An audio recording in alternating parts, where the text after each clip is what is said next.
हमने पिछले एपिसोड में देखा कि कैसे अपना मेन कैरेक्टर और उसके दोस्त फॉरबिडन केव में जा रहे होते हैं और तभी फॉरबिडन केव के सामने उनको एक बूढ़ा व्यक्ति लेटा हुआ मिलता है जिसके पास अपना मेन कैरेक्टर जाता है और उसी समय वह बूढ़ा व्यक्ति अपने मेन कैरेक्टर का हाथ पकड़ने लगता है। अब आगे यह बूढ़ा व्यक्ति अपने मेन कैरेक्टर में कुछ पावर डालने की कोशिश करता है मगर वह नाकामयाब रहता है। तभी से अपने मेन कैरेक्टर के अंदर से एक आवाज आती है जो कि उसकी स्पिरिट की आवाज थी। तभी यह बूढ़ा व्यक्ति डर जाता है और बोलने लगता है, यह तुम हो, मुझको जाने दो।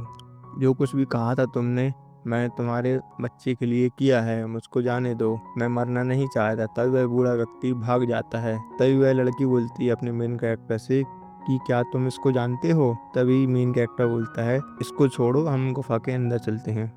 तभी यह पीछे से जो व्यक्ति उनका पीछा कर रहा होता है वो बोलता है कि ये लड़का आखिर है कौन, और वो भी भाग जाता है पीछे से।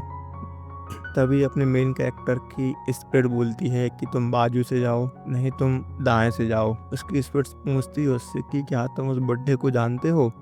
मगर अपना मेन कैरेक्टर बोलता है कि उसको छोड़ो, पहले अपनी सिचुएशन पे ध्यान दो। वह रास्ते में आगे जाता जाता है जैसे उसके स्पिरिट उसको बोलती है। तभी उनको एक दरवाजा मिलता है मगर वह दरवाजा खुला हुआ होता है। वो लोग बोलते हैं कि हमसे पहले शायद यहाँ पे कोई आ चुका है और सावधान रहना चाहिए हमको। तभी सभी लोग अंदर चले जाते हैं उस कमरे के और हमको चारों तरफ का नज़ारा दिखाई देता है। बहुत सारी लाशें पड़ी थी कमरे में। लगता है कि ये लोग लड़ाई कर रहे थे और लड़ाई करते करते इनकी जान चली गई। और ऐसा लगता है कि बहुत सारे लोग अलग अलग पार्टी के यहाँ पे आए थे खजाने के लेने के लिए, मगर कोई भी बचा नहीं है, सभी लोग मारे गए हैं। तभी किसी का हाथ ऊपर उठता है और लाशों में से एक व्यक्ति खड़ा होकर बोलता है कि तुम लोग थोड़े जाने पहचाने लग रहे हो। तभी और भी लोग खड़े होने लगते हैं उस लाशों के ढेर में से और सब बोलते हैं कि ये पूरा खजाना मेरा है। और वह बोलता है कि ये लड़की कहीं रूस तो नहीं है, और उसकी तरफ गंदी नजरों से देखने लगता है। वह अपना इंटेंशन बताता है कि मैं छुप कर आया था कोड डिसाइपल बन के ताकि मैं जिंगू सिटी के लोगों को मार सकूं। इसको तुम रिटेलियन भी समझ सकते हो हमारी तरफ से। और वो बोलता है कि मैं तुम लोगों में से किसी को वापस नहीं जाने दूंगा। तभी अपना मेन कैरेक्टर उसको मुक्का मार देता है चेहरे पे और बोलता है कि इतनी घटिया एबिलिटी से तो हम लोग पे हमला करोगे। तभी लड़ाई चालू हो जाती है। अपना मेन कैरेक्टर सबको पीटने लगता है। तभी हमारा सीन चेंज होता है और हमको फॉरबिडन लैंड के अंदर का नज़ारा दिखाई देता है जहाँ पे एक बूढ़ा व्यक्ति एक चमकते हुए पत्थर को घूर रहा होता है। तभी यह शैडो उसके बीच में आ जाती है। मगर हमारा सीन फिर चेंज होता है और हमको लड़ाई दिखाई जाती है अपने मेन कैरेक्टर और उन कोर डिसाइपल्स की। उसमें से एक व्यक्ति बोलता है कि वो लड़की मेरी है और अपना मेन कैरेक्टर उसको रोक देता है और अपनी जादुई तलवार से उसकी जान ले लेता है। मगर वो ये बोलता है कि मैं जान तो नहीं लूंगा तुम्हारी, मगर तुम्हारी कल्टिवेशन को खत्म कर दूंगा। वह जान लेने से भी बदतर होगा तुम्हारे लिए। तभी वो को डिसाइपल्स जाने लगते हैं और अपना मेन कैरेक्टर और उसके साथ के सभी लोग वो स्पिरिचुअल हर्ब्स को गैदर करने लगते हैं अपने पाउच में। तभी पीछे से उसके साथ के लोग बोलते हैं कहीं वो हमारी रिपोर्ट तो नहीं करेंगे। हमारा मेन कैरेक्टर बोलता है क्या ही कर लेंगे वो रिपोर्ट, अगर उनका लीडर भी हो जाएगा तो मैं उनको भी पीट दूंगा। साथ में वो लोग अंदर जाने लगते हैं और बोलते हैं कि हम लोगों को बहुत ज़्यादा फायदा हुआ है। तभी अपना मेन कैरेक्टर दरवाजा बंद कर देता है पीछे से। तभी अपनी मील और वो बोलता है कि तुम लोग जाओ, मेरे को कोई और काम है। और बोलता है कि स्प्रिट ने ऐसा मेरे को बोला था कि यहाँ पे कुछ ना कुछ तो खजाना है अंदर, तभी इतने सारे लोग मरे हुए हैं। और जिसने इन लोगों को मारा है वो कम से कम मार्शल परफॉर्मेंस लेम का मास्टर होगा, खतरनाक टाइप का। क्या तुम अभी भी अंदर जाना चाहते हो? तो मेन कैरेक्टर बोलता है कि क्यों नहीं। तभी हमारा सीन चेंज होता है और अंदर के फॉरबिडन रूम की लड़ाई दिखाई जाती है जहाँ पे वह शैडो जो अपने मेन कैरेक्टर को फॉलो कर रही थी और एक पूरा व्यक्ति लड़ा रहे होते हैं। तभी अपना मेन कैरेक्टर पीछे से देखता है कि उनके सामने एक चमत्कारी पत्थर रखा हुआ है जिसमें कि कुछ पावर है। तभी अपने मेन कैरेक्टर की स्पिरिट बोलती है कि वो स्पेस सीलिंग पत्थर है जो कि किसी भी व्यक्ति को एक जगह से दूसरी जगह जाने में हेल्प करती है। आसान भाषा में कहें तो उसको फ्लाई करने में, उड़ने में मदद करती है। और वो ये बताते हैं कि अगर तुम मार्शल परफॉर्मर और मार्शल हेवन के लोगों को भी अगर फेस करो तो तुम उड़ सकते हो और उनसे बच सकते हो। एक तरह से काफ़ी काम की चीज़ होती है। तभी अपना बुढ़ा बोलता है उस शैडो वाले व्यक्ति से कि तुम आकर हो कौन? तभी अपने मेन कैरेक्टर पीछे देख के बोलता है कि ये दोनों तो बहुत ही ज़्यादा पावरफुल हैं। और एक बूढ़ा व्यक्ति जून योंग है उन लोगों का मास्टर है जो लोग अपन को पहले मिले थे, जिनने अपन पे हमला किया था कुछ देर पहले। तभी बुड्ढा बोलता है कि तुम तो शायद वर्ल्ड स्पिरिट्स हो। तभी अपनी स्पिरिट बोलती है अपने मेन कैरेक्टर, जल्दी से फटाक से जाओ और उस पत्थर को हासिल करो। तभी दोनों बुड्ढे और स्पिरिट बोलते हैं कि ये कौन है, तू कहाँ से आ गया। तभी अपना मेन कैरेक्टर बोलता है, आप लोगों का धन्यवाद, मेरी इतनी बड़ी अपॉर्चुनिटीज लेने के लिए मैं माफ़ी चाहता हूँ, मगर मेरे को यह पत्थर चाहिए। तभी बुड्ढा स्पिरिचुअल प्रेशर लगाने लगता है अपने मेन कैरेक्टर पे, मगर वो शैडो बोलती है कि उसके पास बहुत ही ज़्यादा स्पिरिचुअल पावर है, तुम्हारा प्रेशर उस पर कुछ नहीं करेगा।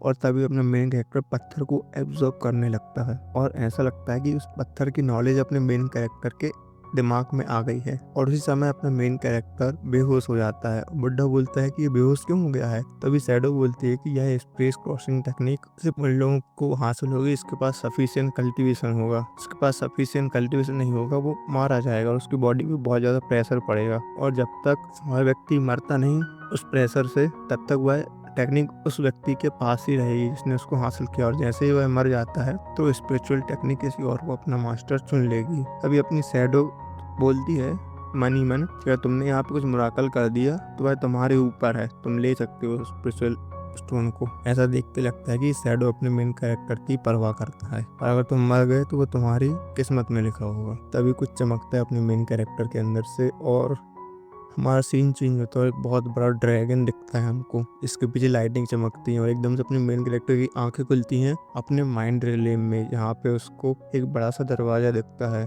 और वो कुछ बोलता है, क्या मैं मर चुका हूँ। फिर उसको पीछे से आवाज आती है, अरे ये तो तुम ही हो, तुम फाइनली आ गए यहाँ पे, बहुत बहुत शुक्र है भगवान का, तुम फाइनली आ गए यहाँ पे। तभी अपना मेन कैरेक्टर देख के बोलता है, ये कौन है, अंडा, क्या मेरी वर्ल्ड स्पिरिट एक अंडा थी। तभी अपनी वर्ल्ड स्पिरिट बोलती है कि मैं तो बोर हो गई थी अकेले रह रह कर इस जगह पे। तो अपना मेन कैरेक्टर बोलता है मजाकिया तौर में कि तुम तो अंडा हो, चिकन अंडा। तो बोलता मैं चिकन अंडा नहीं हूँ, मैं ड्रैगन हूँ। तभी अपना मेन एकदम से आँख खोल लेता है। ऐसा लगता है कि अपने मेन कैरेक्टर ने स्टोन को एब्जॉर्ब कर लिया है। तभी वो बुड्ढा बोलता है कि वो स्पिरिट क्रॉसिंग स्टोन कहाँ पे है। तो अपना मेन कैरेक्टर बोलता है वो मेरे दिमाग के अंदर है। बुड्ढा थोड़ा गुस्सा हो जाता है, मगर उसके बुड्ढा जो लड़ा रहा होता है स्पिरिट से, वो बोलता है कि चलो इस पत्थर ने तो अपने मास्टर को सुन लिया, अब मेरे को अपना समय बर्बाद करने की जरूरत नहीं है। और मनी मन बोलता है कि लड़के के पास स्पिरिट क्रॉसिंग पत्थर है तो आसानी से इस समस्या से बच सकता है, मतलब इस बुड्ढे से बच सकता है। और वो निकल जाता है इस सिचुएशन से, भाग जाता है वो। तो अपना मेन कैरेक्टर बुड्ढा बचते हैं उस फॉरवर्डन रूम में। अपना बुड्ढा बोलता है कि मैं तुमको मार दूंगा और तुमसे पत्थर ले लूंगा।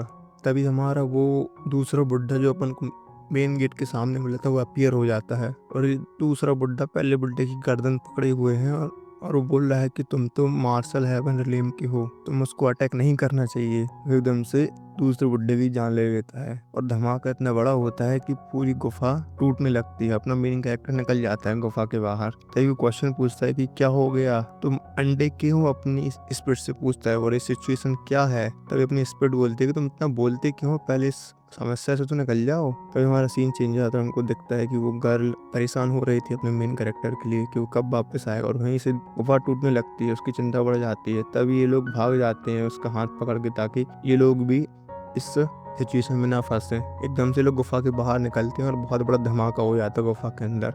मगर ये बात है कि लोग बच गए हैं उस धमाके से। तभी अपनी लड़की देख के बोलने लगती है गुफा के अंदर जाके कि चूफांग को कुछ हुआ तो नहीं। उसके चेहरे पे सैडनेस दिखती है, वो घुटने पर जाती है और रोने लगती है। और एकदम से ही पीछे से कुछ पत्थर से खिसकने लगता है। तभी वहाँ पे अपना मेन कैरेक्टर अपीयर होता है कपड़ों को झड़ाते हुए। तभी वो लड़की अपने मेन कैरेक्टर को गले लगा लेती है कि बोलती है कि तुमने ऐसा क्यों किया, मेरे को डरा ही दिया था, मैं तो डर गई थी, अब की बार से ऐसा मत करना। तभी हमारा ये शैडो पीछे से देखता है उन लोगों को और उसके चेहरे पे थोड़ी सी खुशी दिख रही होती है और वो निकल जाता है उनको छोड़कर। यहीं पे हमारा ये एपिसोड खत्म हो जाता है। मैं आशा करता हूँ कि आपको ये एपिसोड अच्छा लगा होगा और मैं पूरी कोशिश कर रहा हूँ कि इस मार्शल असुरा गॉड को पूरी तरीके से कवर करूँ। इसकी 4 एपिसोड आ चुके हैं, आप चारों एपिसोड देख सकते हैं और इसका सीजन 2 भी आने वाला है। तो आप चैनल को सब्सक्राइब करके रखिए और हम मिलते हैं नेक्स्ट वीडियो में।